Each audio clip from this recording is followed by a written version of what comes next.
appreciated the songs we sang, the devotion, and I'm sure Brother Silas didn't know that I was going to start out from the book of Proverbs.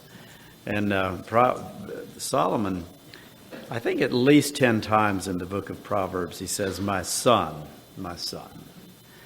I just get that, at least I imagine, Solomon as an older man, probably white hair, and with feeling and affection, said, my son, my son. Saying, I want to tell you something. And we're going to be speaking to sons and daughters tonight. But I believe he's saying, I want to tell you something. I've been down this road before. I know what's there.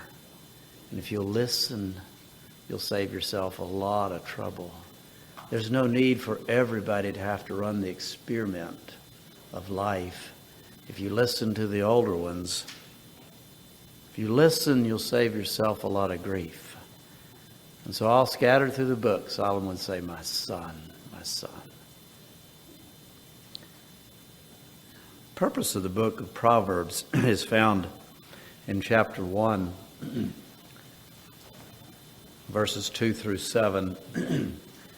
I'm not going to read the whole thing, but he talks about all those verses, but it says to know wisdom and instruction, to perceive the words of understanding, to receive the instruction of wisdom, justice, and judgment, equity, to give subtlety to the simple, to the young man knowledge and discretion. Two purposes here in the book of Proverbs. And one is to give moral discretion.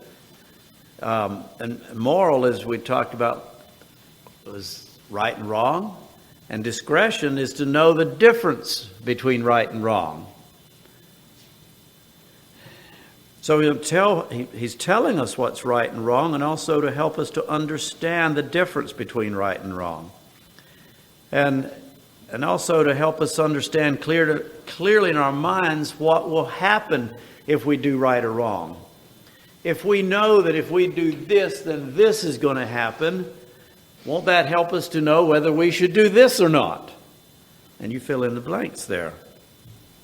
Wisdom has to do with skill. See, wisdom and understanding complement each other. If you have wisdom and no skill, that's just lacking, isn't it? Wisdom has to do with skill. Understanding means discipline. So we need skill and discipline. We're going to talk about discipline in a little bit. But no skill is perfected without discipline.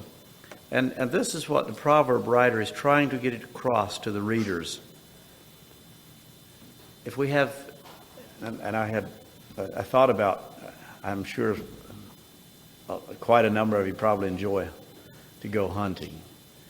And so if you have the skill of a marksman and you can just, hit the crosshairs at 300 yards, but yet you don't have the discipline to sight your gun in, see what happens? You miss. So we need both. No skill is perfected without discipline. I'm going to tell you something else before we get started. Oh, and I titled it, Things I Wish I Had Known When I Was Young. That's what I called the message. And I said, when I preached it at Dublin, I told them that I wish somebody would have told me. And then I got to thinking, you know what, they probably did. Somebody probably did tell me, and I was, thinking something else, or it went in that ear and out the other one, and you know how that is. So I just say things I wish I had known when I was young. I want to tell you, there's 3 types of people at least. I got 3 categories here that I wrote down. And number 1 category is those that put heart and soul into finding the right path. That's what we want all of you to be. That's one kind of people.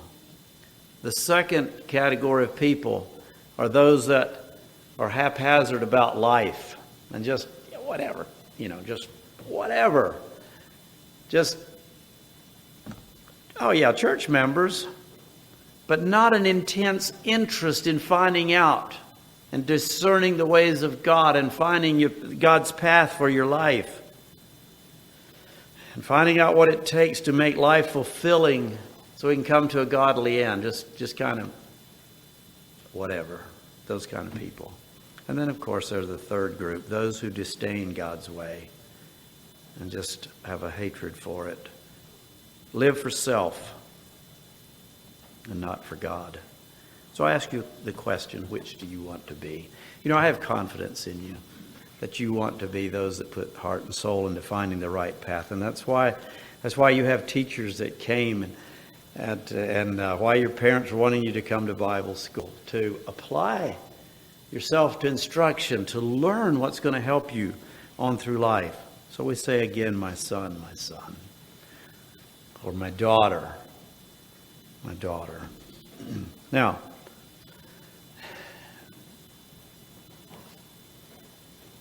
I think I'm going to have the Bible school students stand. Have your Bibles, turn to Proverbs 3. And I'm going to have you take turns reading your verses. Stand as soon as you can stand now. And I'm going to have, we're going to take turns reading. Follow along closely. Rochelle, would you start reading verse 1, and we'll just come down the line and right across to the boys and back. Proverbs 3, verse 1. My son, forget not my law, but let thine heart keep my commandments. For length of days and long life and peace shall they unto thee. Let not mercy and truth forsake thee. Bind them about thy neck, breaking the evil thy work. So shalt thou find favor in them, understanding in the sight of God and man. Trust in the Lord with all thine heart, and lean not unto thine own understanding. In all thy ways acknowledge him, and he shall direct thy paths. In the points of thine own eyes, fear the Lord, and depart from evil. It shall be health to thy navel, and marrow to thy bones. Honor the Lord with thy substance, and with the first fruits of all thy increase. So shall they run, be filled with plenty, and the presses shall burst out with new wine. My son, despise not the chastening of thee, neither be weary of his correction. For who the Lord loveth he correcteth, even as the father the son whom he loveth. Happy is the man that findeth wisdom, and the man that getteth understanding. For the merchandise of it is better than the merchandise of silver, and the gain thereof than fine gold. Truth more precious than rubies, and all the things thou canst desire are not to be compared. When her face is in her right hand, and in her left hand riches and honor. The way of the wicked is pleasantness, and all her plans are peace. Needed. We could just keep on reading in Proverbs and be blessed and learn from it. Just a couple things I wanted to point out in this proverb, in these Proverbs, in this chapter. I want to emphasize just a couple of verses, and 5 and 6, very familiar.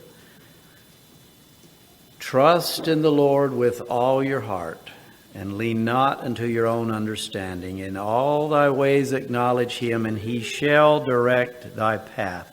And I want you to consciously think about that right now.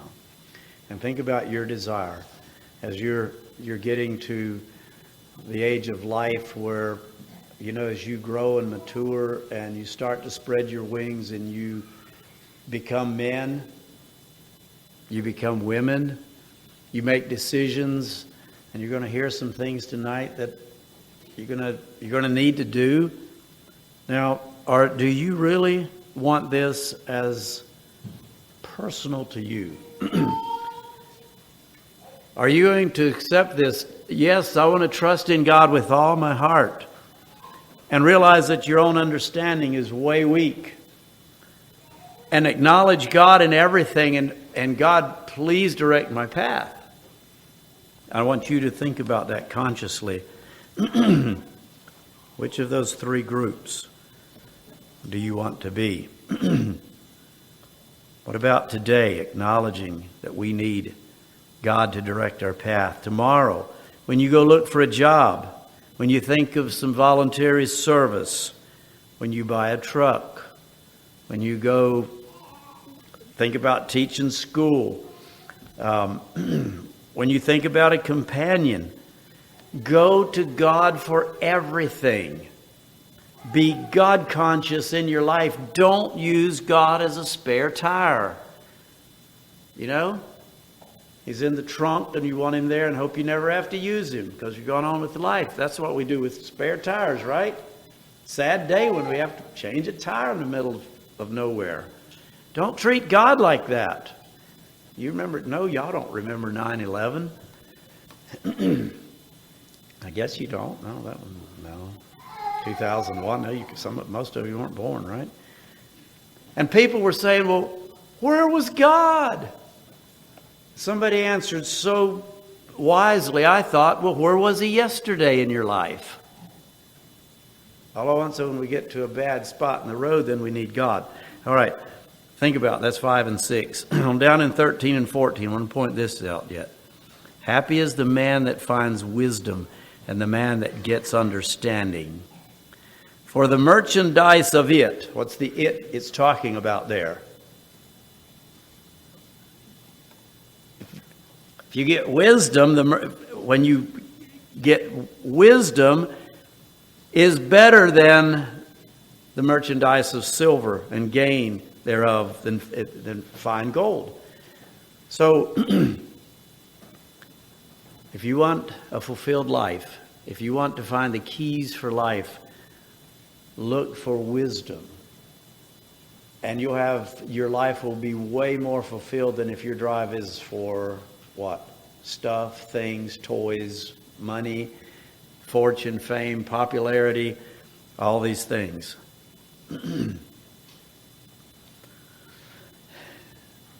And the more you apply what I've just told you about making God conscious in your life, the more fulfilled and content you'll be.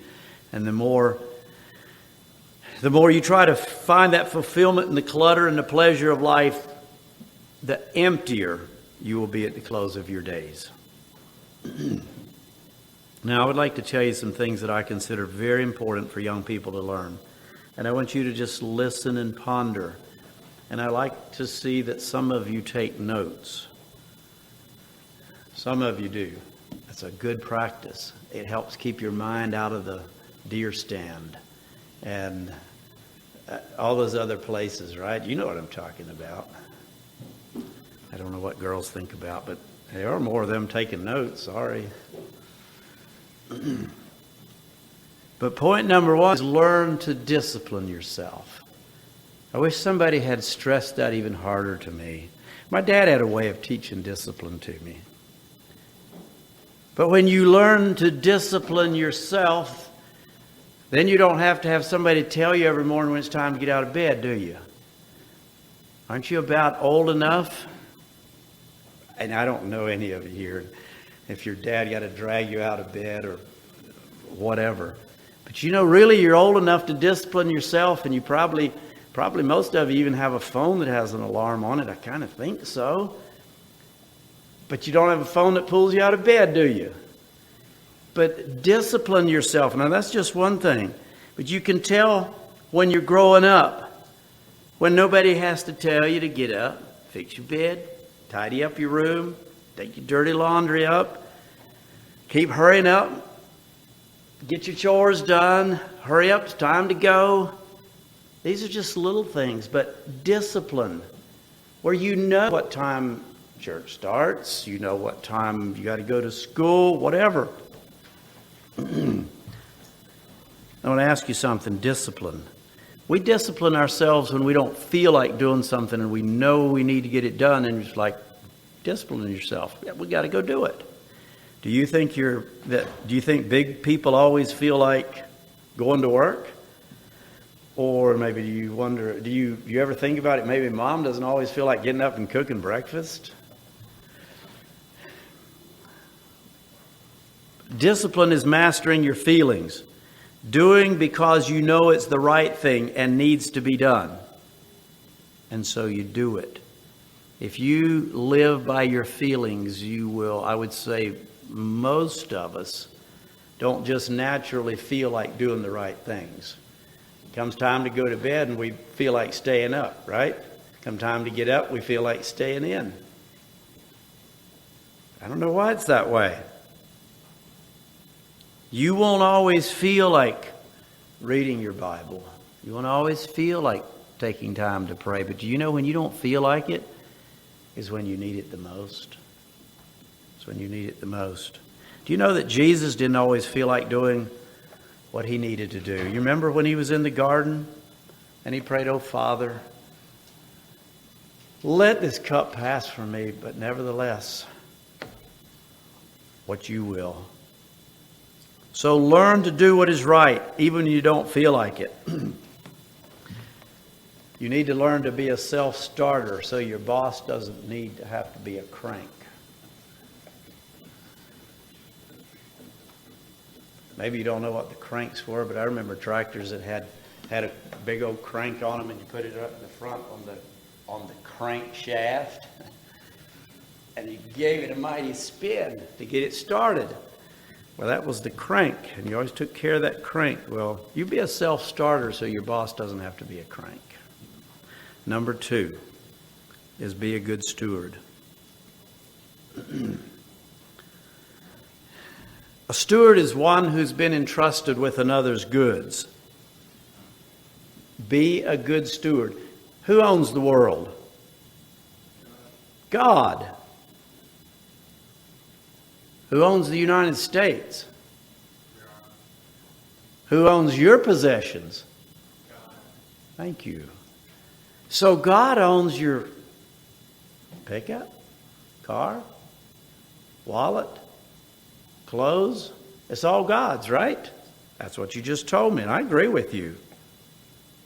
Now, what kind of a steward are we? I thought about it. What if you'd give your little brother a $100 bill and tell him, "Now look, take care of that money, use it wisely." And you went into a far country and you came back about a week or two later and said, "Okay, Shorty, where's the $100? He said, "Oh man, I had more fun. I bought Coke and pop and candy and ice cream, and there's nothing left to it." Steward, would you call that a good steward? Just wasted what you had given him. Well, young people, you need to understand that you live in a very different time than your grandparents did and your great-grandparents. Ones that were raised in the Depression. My mom and dad were both young people through the Depression. Dad would have been 10, 11 years old. Mom not quite that old. And that was hard times. Food was scarce. In fact, my dad's family, my grandpa was so poor that he finally put my dad to another home because he couldn't buy food and clothes and shoes for all the children. And if he had, my dad was 11 years old, and put him over with another family that had money. And so I think he got $1 a week, I believe, for my dad working for this other man. I'm talking about hard times. And do you know that the way we're raised will affect the way we live when we grow up? And the people that came through this when there wasn't enough food, and it wasn't like, okay, little Shorty here doesn't like certain kind of food. Okay, well, we'll get you something else. You ate what was set before you because you needed food. And you didn't throw a bunch of it out the back door. So I'm saying all that had an effect on the way these people were raised and the way they lived and what they passed on. And now, like Sarah and I, we're a product of those that lived through that. And I know we didn't live near as tight as what they did. And now there's another generation coming on. And I see, anyway, I go to friends' houses and the lights are left on. And, to us that were raised when, you just don't let the lights on unless you're there and need light on. Anyway, and then credit cards came along. I'm talking about being a good steward.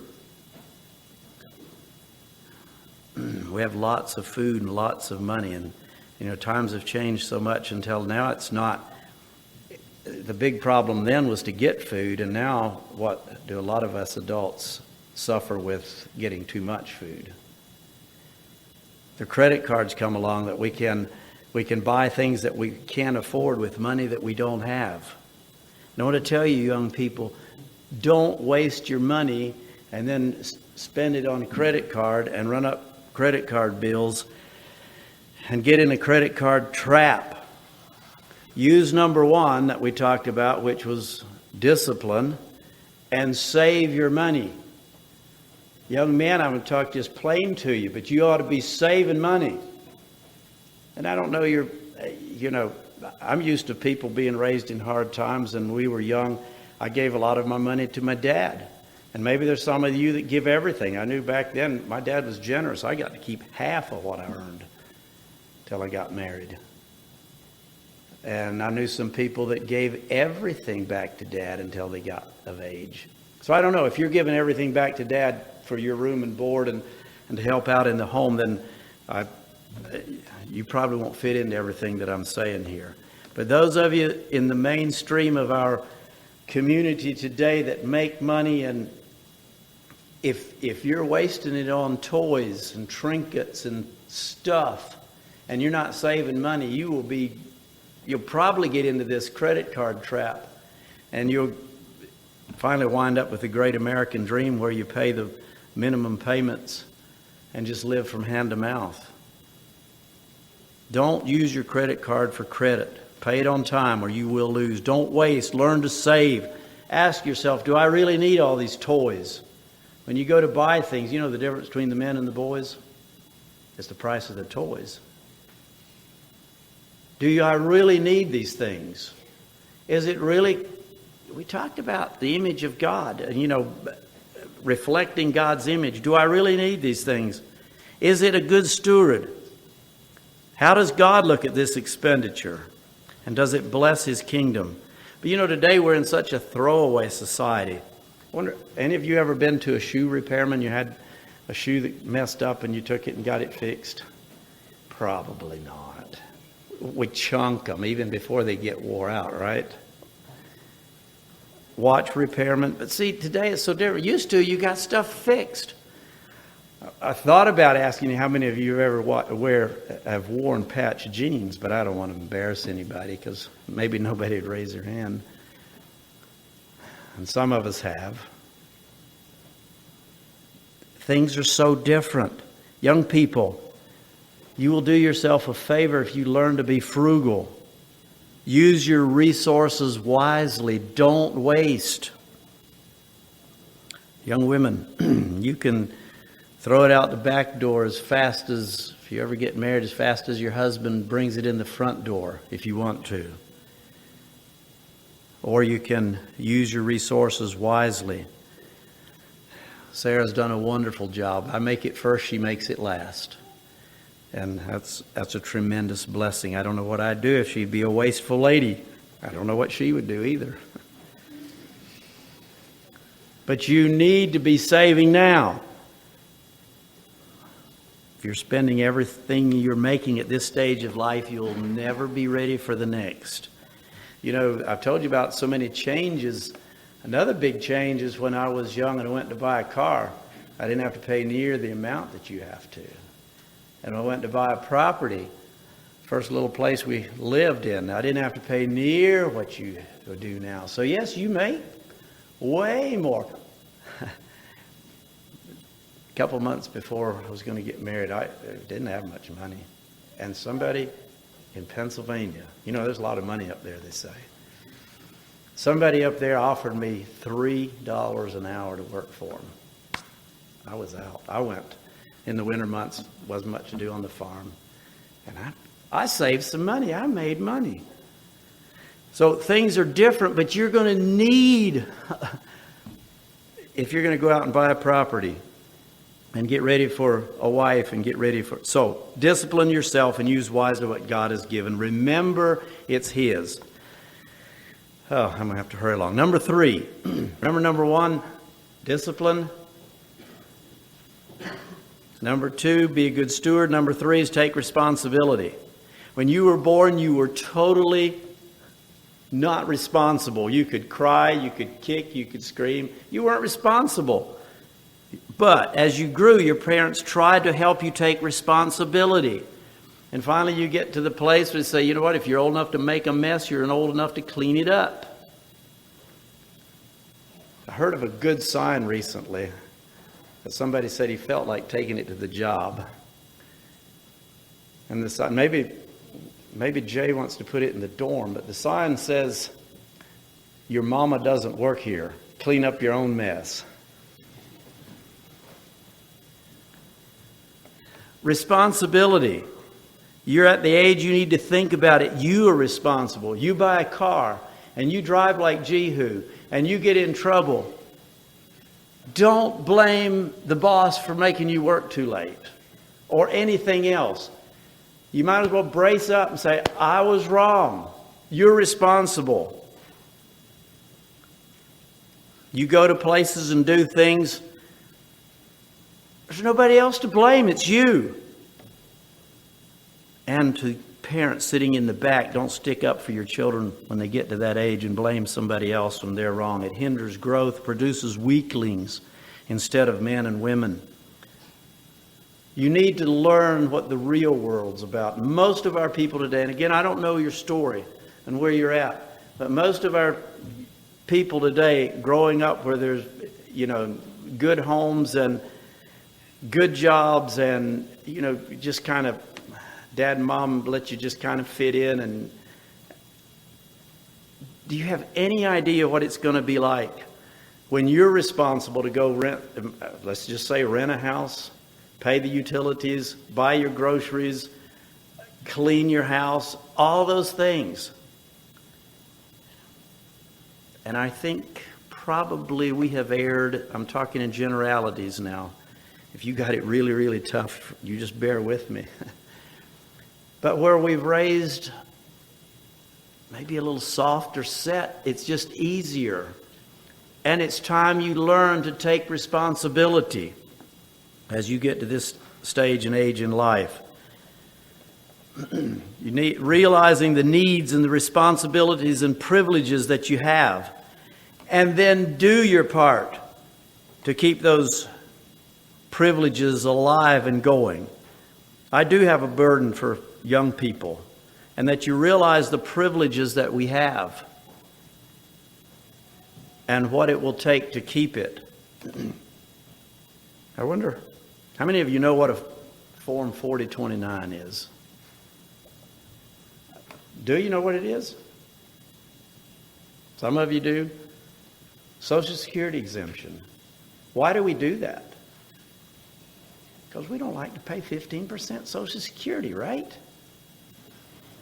What happened? We told the government, we'll take care of our own people. And they said, well, if you do that, we'll exempt you from Social Security. Because most American citizens have a job, they pay Social Security, they get old, then they start drawing it back in. But we're exempt. And if you work for an employer that is exempt, then you don't have to pay anything. Where's that 15% supposed to go? I know I'm talking more over here because I'm coming to a point. Well, then we come along, and in your lifetime, there was a thing called Obamacare,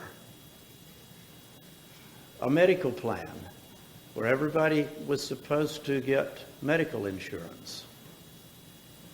And I'm not down on the program. I'm telling you, that's not even the point. But I'm telling you, the government said, well, if y'all are going to take care of yourself and you're going to help each other with hospital bills, then you can sign this exemption and you don't have to have that. And I would have guessed probably most of you have that exemption. Because when you were young, that was a couple years back, and you're still under your dad's roof, and they signed the paper. And then I would say quite a few of you, most of you, don't have to have, let me back up, put it this way. Most of you have church insurance on your car.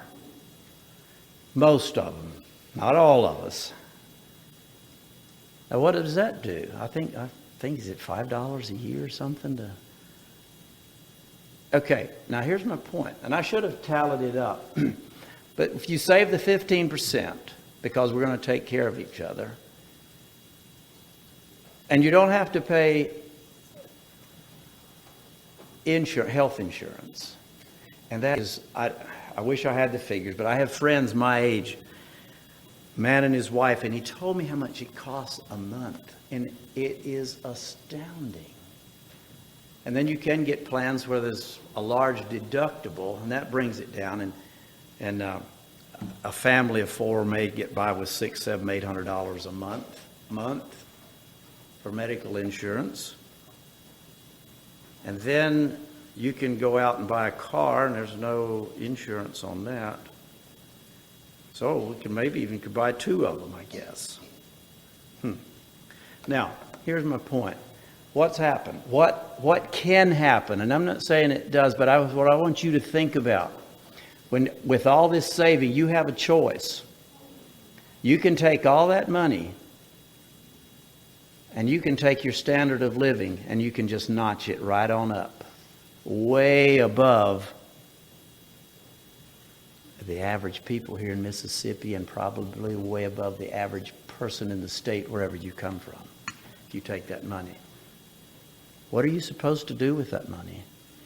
Why don't you have to pay in the first place? And I want to ask you something. I wanted to get the offering basket up here, but it's not here. But if I come around, okay, it's time for offering, and it started out, what are you going to do?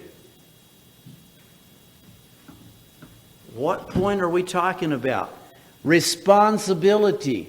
If you want this privilege and you want it to go on, I want every one of you to think about it. When your deacon tells you we have a aid offering and the need is, what, it's been 400 person or a member, anywhere 3 to 4, I forget exactly, it varies somewhere in there. And that's once a quarter. And we struggle to get it. And I'm like, we can go buy a gun for that amount and a lot more and a lot of other things. Why can't we come up with that? What are we doing with the money, all that money that I'm talking about that we saved? Or did we take that money and we ratcheted up our standard of living and tied ourselves down maybe in some more monthly payments to keep that standard of living up? So in the basket, I really don't have anything. My whole point is responsibility. And if you are the church of tomorrow. And if you don't take that responsibility and understand that I'm responsible and I need to do my part, and I even go just a little step beyond that, because I know there are people that honestly can't. And so we should be willing to even go above our part. I see time, the clock's beating me. Okay, that was take responsibility. Number 4 is be honest. Be an honest, trustworthy, hard worker. Proverbs 12:22 says, lying lips are abomination to the Lord, but they that deal truly his delight. Proverbs 12:24, the hand of the diligent will rule, while the slothful will be put to forced labor. And I want to just tell you, you won't get far in life if you're not a hard worker. Hard work and sweat is a result of man's sin when Adam and Eve sinned in the garden. But the good news is you can enjoy your work. It doesn't have to be a grind and a real pain. But most of it is about our attitude about work. And you can pretty much size up a person's attitude when you watch him work. I have a nephew that has a construction business and said he watches the way a young man walks, and he'll about hire or fire according to the walk. You see a young fella that's just kind of shuffling along and he can barely just move along. Well, my nephew won't hire him. Honest, trustworthy, hard worker. And I understand not all fun. And I believe that whatever occupation you have, I enjoy farming. I just really enjoy it. There's sometimes you get to things, it may take a day or two to do it, that you really don't enjoy. So what are you going to do? Well, go back and apply number one, discipline. It's life. Not everything is going to be fun. Be honest and trustworthy, not telling half-truths to make yourself look good. We had a truck driver one time that I just hired as a young man, and he wanted so hard to please. And he delivered a load of straw, and he made a mistake, and which wouldn't have been a big issue at all. I was gone, I think I was up at minister's meeting or something on the way home, and somehow I got involved and talked to the man, the company where he delivered the straw. And the mistake would have been very forgivable, and you could just overlook it and go on, except he just lied about it to make himself look good. And I was just, I don't know, maybe a little bit ill anyway. And I was like, I'm not going to put up with somebody that lies. And I got home and I told him, took him to the office and paid him and said, I'll take you home, because I've been letting him use my pickup. So I had to take him home. And he was tears in his eyes. But if you can't trust somebody's word, you can't trust them anywhere. Our society is so short on these qualities. Colleges can't produce these. And I assure you, young people, if you're honest and if you're trustworthy and if you're hardworking, there'll be more work to do than you'll ever get done. I had to think of Brother Jay. Some of you know Brother Jay Martin, our minister, and he just recently got out of the dairy business, and he went to work at the farm store in Dublin. And just about every time I go in there, they just keep singing his praise. One of the owners said, he's just like a breath of fresh air. Why? He's honest. He's trustworthy. He's hardworking. They don't worry about him sitting off around the corner and goofing off. Okay, number 5 is be respectful. Be respectful. Starts when you're small. But if you've missed it, you could start now.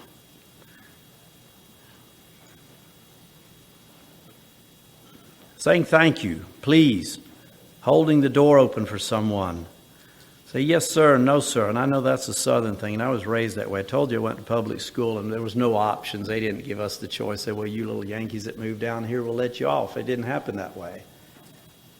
And I still, to this day, when I talk to a man, I'm going to say yes, sir, to him. Not everybody has to say yes, sir, but there is a difference between saying and at least a yes or a no. I mean, we did learn phonics in school. We do know how to pronounce the words, but it's about respect.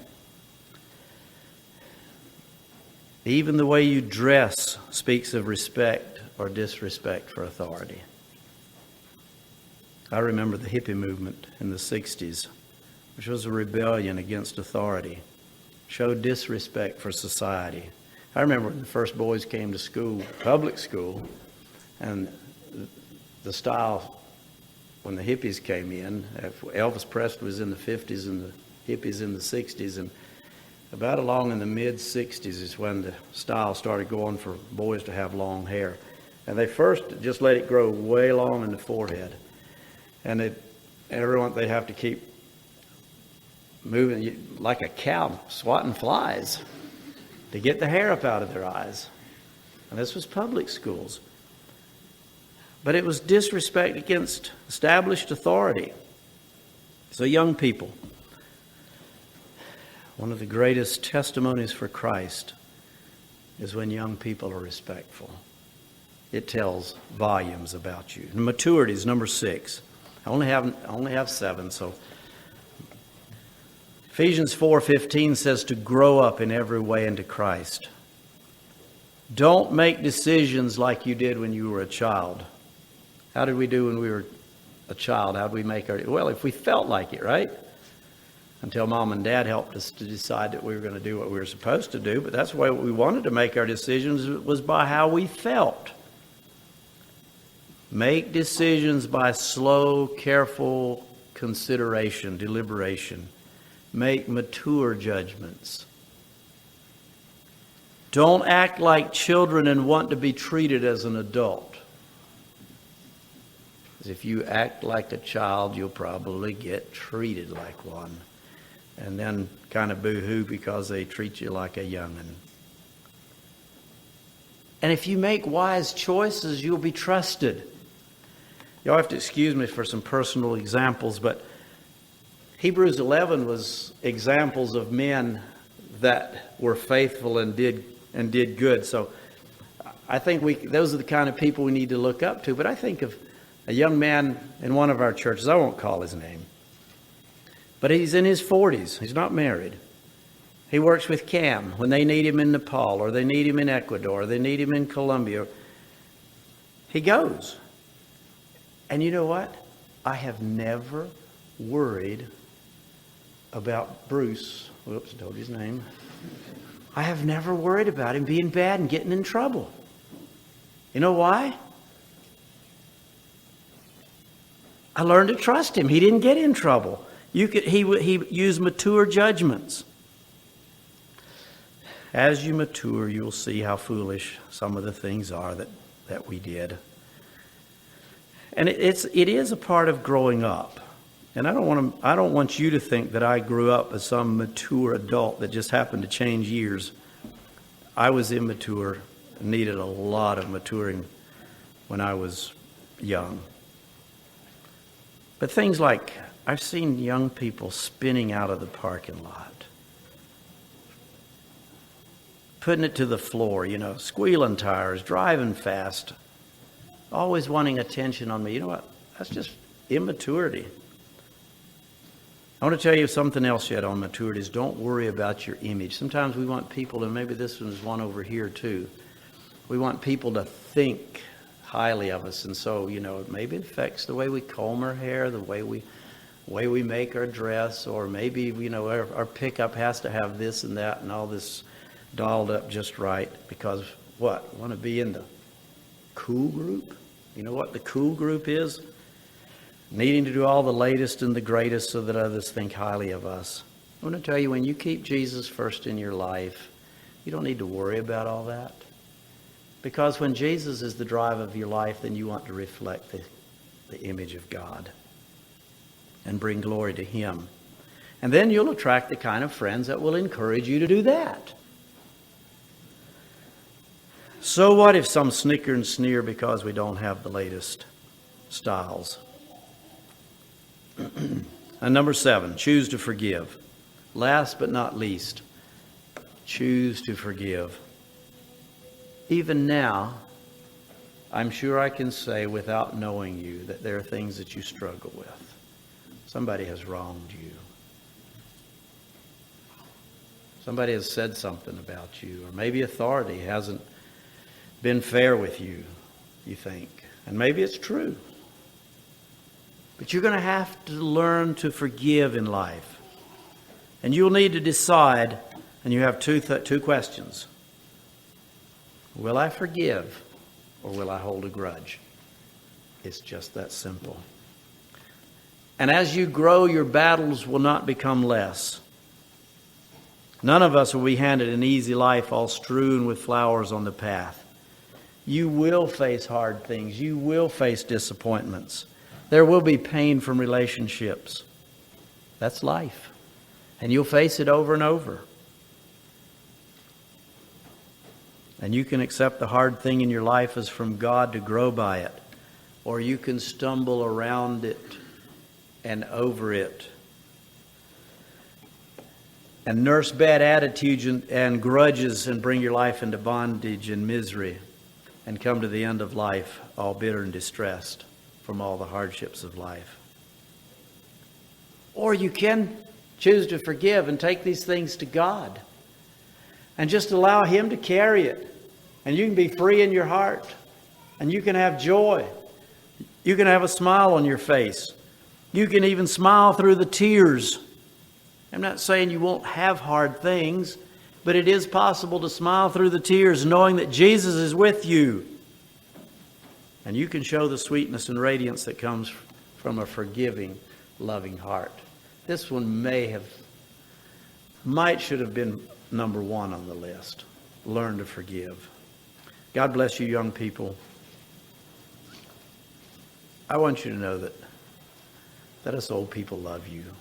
We care a lot about you. We want what's best for you in life. And I am glad for the growth and maturity that we see. And just want to encourage you to continue in that. I want to challenge you to love God. In all your ways, acknowledge Him. I want to encourage you to what? What do you think I'm going to say? I've told you twice already, at least. Thank you. You get 100. Read your Bible. It's God's holy book. You know, we're men. We want to be men and women of the Word, and if we don't read this, we won't know how to live it. So grow in the grace and the knowledge of God. God bless you. It's time to dismiss. Let's stand together for